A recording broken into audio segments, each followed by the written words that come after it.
Today we're blessed to have on a kind of a rarity, but we got somebody on that's been on the show before. He's a 2023 BIG3 champion and the new co-captain of the DMV Trilogy. Isaiah Austin, Zeke, the 2024 Trash Talker of the Year. Isaiah, appreciate the time, like I said earlier. Yeah, no doubt, my guy. Appreciate you having me. Of course. And thanks for being back on the show. Like I said, it's kind of rare that sometimes we get people to come on a second time around. But I was looking at the first interview I did, and it's crazy to think how much can change in 2 years. The first time we did this, obviously still with enemies, but enemies hadn't even made the playoffs yet. You weren't a BIG3 champion yet. And to sit here and think that, you've been a champion, you've been in the playoffs twice now, really helped create a dynasty over with enemies, and then now you're moving on, going to be wearing new threads this summer. How are you feeling now, like going into the 2025 season, and what do you feel like has changed the most maybe in the past 2 years back in that 2023 season? First and foremost, I'm feeling blessed. I'm thankful that the Lord has given me the opportunity to continue to play the game of basketball that I love so much. I put a lot into this game, not just physically, but mentally, emotionally. I've invested a lot of time. It's just a game that I really, really respect, and I take it very seriously. But I feel like going into this summer, I'm most excited because of the competition. I'm not saying that, the competition in the prior years weren't as great as this year is probably going to be, but I think people are taking the BIG3 a lot more serious now, and every weekend is going to be like, basically championship weekend. So you got to bring your A game each and every weekend, or you're going to get whooped on. So I'm excited about that. I'm excited to get out there and compete, talk a little bit of trash, be united with, a whole bunch of great basketball players that I've built lifelong relationships with, friendships with now. And it's going to be an exciting summer. 100%. And I got to ask, so how do you feel about representing the DMV? Do you have any ties to the DMV in that kind of area? What are your kind of thoughts, just kind of first off with the city affiliations and then just representing, that part of the country? Wherever a ball bounce, I feel like I got ties with it. So, Fair enough. I'm just a hoop junkie, man. I know the East Coast is full of guys that love hoop, that love to respect the game the same way that I do, and I think that they'll all respect how I come and approach the game with passion, in a sense of urgency, and I just play the game hard. I play the game the right way, how it's supposed to be played. I don't take any day for granted. So I think they'll appreciate that, but. Other than that, I don't really have any ties on the East. I'm from down south, man, and I was born in Fresno, California. Grew up playing with Compton Magic, but I grew up in Dallas, Texas. So, I'm from that south for real. You're gonna have a kind of a homecoming in a couple of different places. One with your old team, and then one when you guys head to Dallas. So it should be a really fun and interesting season. And you had just mentioned real briefly just about you feel like now the league is a lot more credible, and I would obviously say the same thing, but I would love to hear, when you first joined the league in 2022 and you were the number one pick, did you feel, what were conversations like with just like friends and family when you were joining then, and then how much do you feel like they've changed now to, ultimately the credibility comes from, the people on different teams and the loaded rosters, but like what are conversations like just like, in everyday life with the season coming up? Everybody was excited, when I first got drafted because it was something new that I was stepping into in my career. But I feel like now that they've actually been to games and they've seen it firsthand, and they see like how physical the league is and how skilled you have to be able to play in this league, and how you have to be able to guard one-on-one, how you have to be able to switch one through five, and to help your team. Like everybody's a little bit more turned up and a little bit more amped about it, just because of the fact that they've seen it firsthand, and they know like it's good bump during the summer. So and then they've also got to see me prepare and prep, year round to get ready for the BIG3, because it's a lot more physical league than all these other leagues around the world, because the refs just let us beat up on each other. So I think that that plays a key part into it as well. Yeah, so like you're saying, it's not just like the names of the people who's joined it, but it's just overall the competition has grown, and like you've really seen that over Yeah, the and past when few I got years. when I got drafted, like we were our enemies team. We was the joke of the league. We went. I think Oh, my yeah, first year we won one game. Second year we won two games. Third year I don't even remember, but it wasn't until that fourth year that we finally started putting shit together and started being able to play, the right way, and we ended up making the playoffs for the first time in enemies history. And in that same year, we ended up winning the championship. So I could just kind of pay homage to my team, during yeah, that time, because we kind of brought the best out of everybody, because they didn't like us. They didn't like how we approached the games. They didn't like how we approached the weekends, how we told them, like, hey man, we coming here, we coming in this city to party, but we also coming to kick y'all ass. So like y'all be ready, like when y'all step onto the court, y'all make sure that y'all ready, because we gonna be ready, whether we got, you know, we out until 4 in the morning the day before or what, but we ready to come to hoop. So yeah. um, they didn't like how we kind of carried ourselves and how cocky and arrogant we were, but we needed to be that because it picked us up from being on the floor, and it ended up propelling us to the top.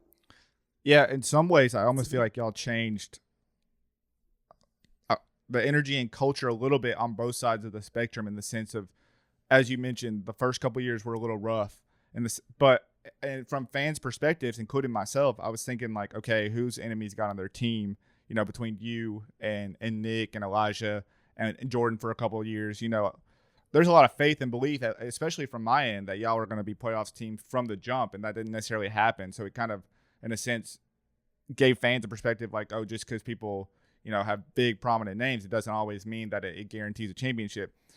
On the flip side of that, it's like, okay, once y'all won in 2023 and the run y'all went on throughout the playoffs in the last few weeks, I felt like y'all brought a different energy to 2024 that really, I mean, like, turned everybody up. Like, seriously, I feel like everyone really, like, not that they didn't take it seriously beforehand, but just a different energy.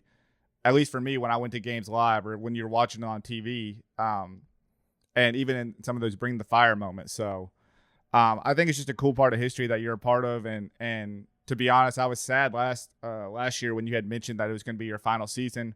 We touched on this a little bit when you joined the live stream for a little bit second during the draft, but ultimately you announced, you're back.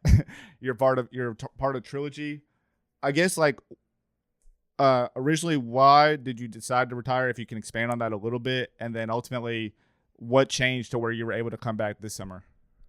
So I was originally supposed to give up the game because of my clearance letter from my doctor. So eventually I'm gonna have to go under the knife. And I'm gonna have to have surgery. But as of right now, I'm in a healthy space. I'm stable. My doctor I've been under his care, since I found out that I had Marfan syndrome. So he felt comfortable enough to give me another clearance letter to, because I've been seeing him. I saw him twice. He actually flew into Florida Atlantic to, give me and my son both EKGs and to check our hearts and make sure that we're healthy and we're strong. We're doing what we're supposed to be doing. I just kind of had a conversation with him because he knows how much basketball means to me. And, I don't get to really bump as much as I want to throughout the year being a coach now. But at the same time, like, he knows that, health is more important than the game of basketball for me, because I got a son, I got a family that I want to be able to take care of for forever. Mm-hmm. So it was a long conversation. It was a tough conversation, but eventually, he said that if I were to keep doing tests, which we did, and, I would start medication, that, he would feel comfortable writing me a clearance letter. So he did. Man, that's amazing. Next time we need the heads up. I mean, like, luckily we got a second chance at this, but now we know. Is this a farewell tour then this season? I hope not. I hope not. But I mean, every time I play the game of basketball, man, I take it as it's gonna be my last time to play the game, because I know what it's like for it to be stripped away from me. So, Yeah. I'm gonna go out and I'm gonna do my thing this summer. Yeah, no doubt. I believe it. But yeah, definitely need the heads up because you need the proper farewell tour and the proper send off. obviously being an integral part in the league growth and just what you've been able to bring to the Big Three, just from a play standpoint, from a viewership standpoint.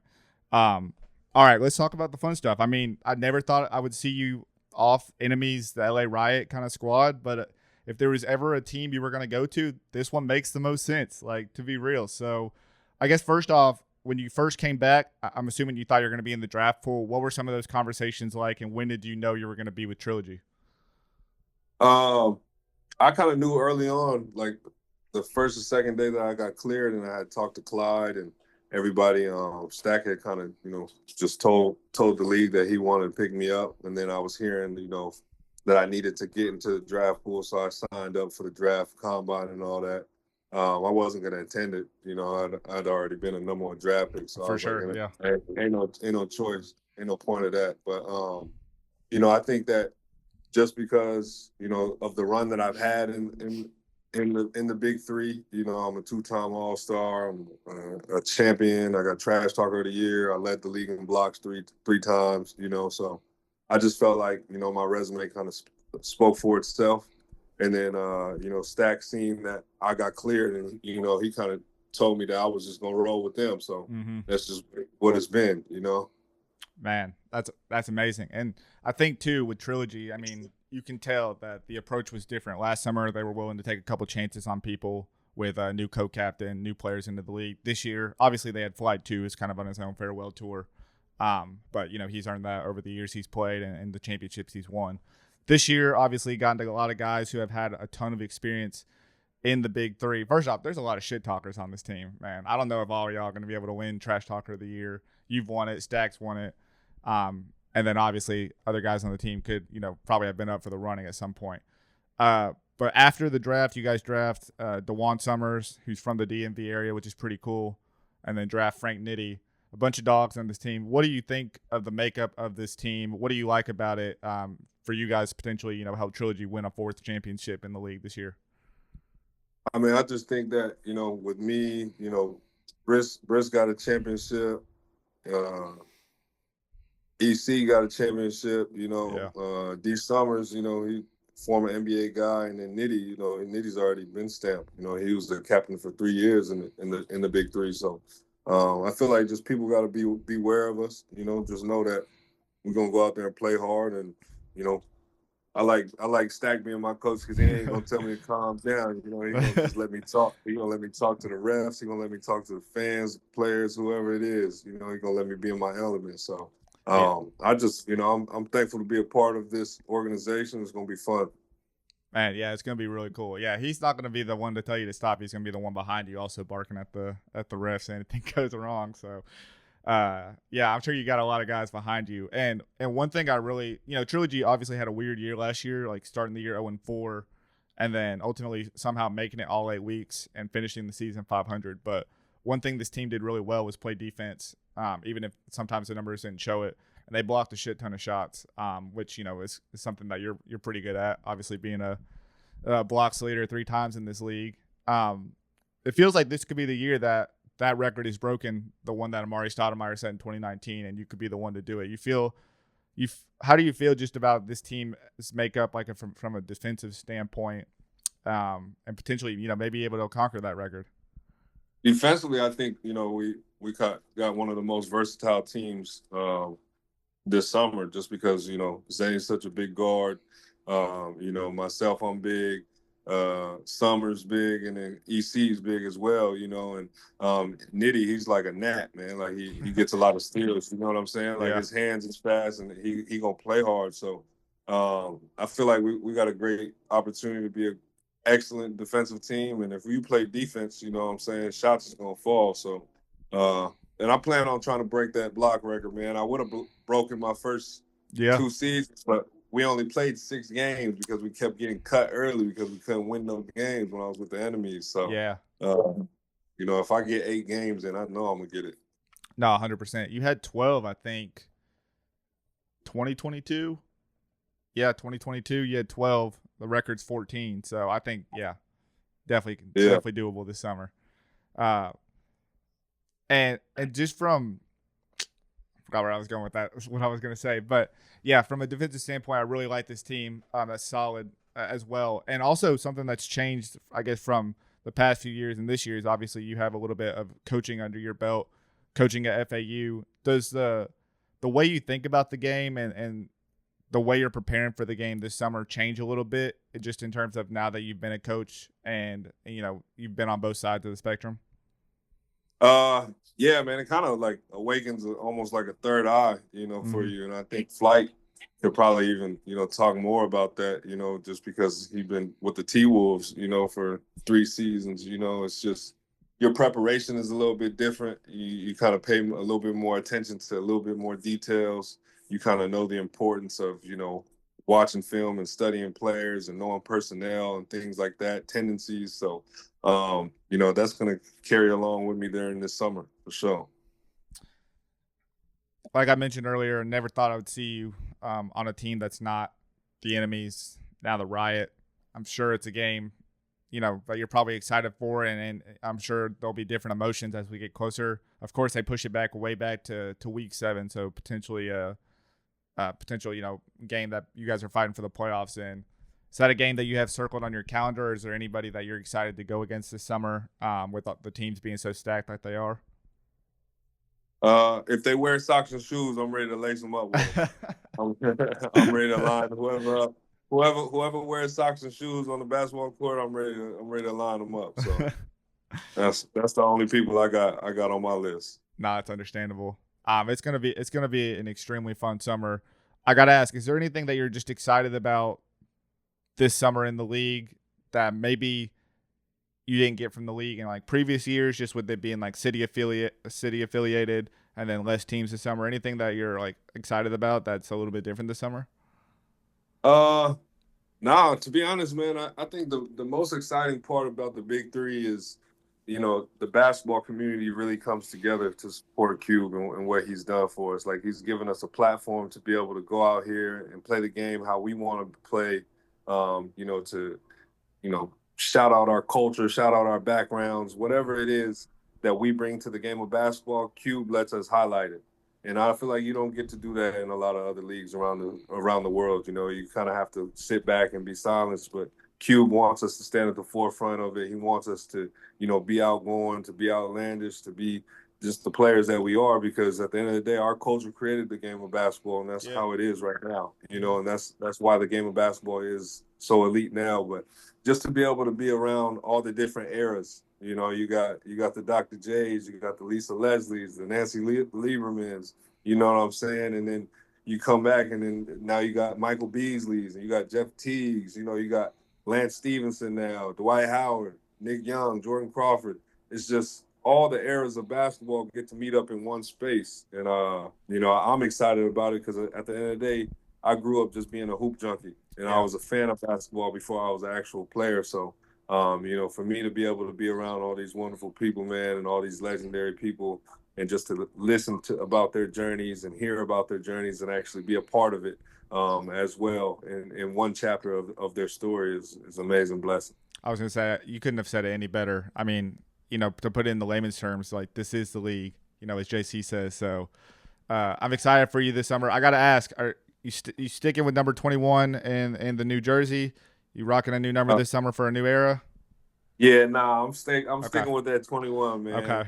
I'm sticking with it for sure. Yeah, I'm excited. One thing we got to do is get, now with the city affiliations, and hopefully owners do this or the league does a little bit more, is, get a few more jerseys out there. I hope to see some Trilogy Austin jerseys with the 21 on the back. I think those will be dope. Yeah, that'll be hard, bro. That'll be hard for sure. Yes, sir. Well, hey, Zeke, I appreciate the time, man. Good luck this summer. Good luck in the first game on June 14th. And excited to see what you bring to the table. And hopefully by the end of the season, we're talking about you guys back in the playoffs, and then you already breaking that blocks record, because I think it's been standing for a little too long at this point. Yes, sir. I appreciate you, man. Yes, sir.